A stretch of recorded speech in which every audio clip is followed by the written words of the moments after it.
هتلاقي موجة كده طالعة بعد الماتش ان احمد رضا الماتش تقيل عليه. احمد رضا ما يقدرش يشيل نص ملعب النادي الاهلي لوحده، فهتبص على احمد رضا.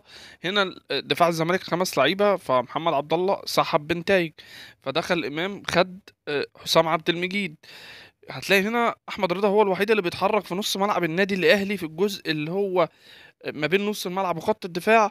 فهي الكرة ما تتلعبلوش، فتروح من اكرم ترجع لورا، وده الطبيعي خالص من اكرم، ودي طريقة لعب اكرم. تروح لرامي ربيعة الناحية التانية، برضه احمد رضا هنا في نص الملعب هو بيتحرك مع الكرة، وهو اللي في ظهر الحكم على طول ده.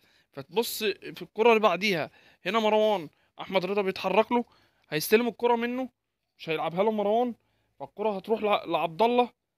عبد الله هيلعبها لاكرم، اكرم برضو احمد رضا هو الوحيد اللي في نص الملعب النادي الاهلي اللي فاتح زاويه تمرير لاي لاعب هيحتاج لعيب من النادي الاهلي انه يسند عليه.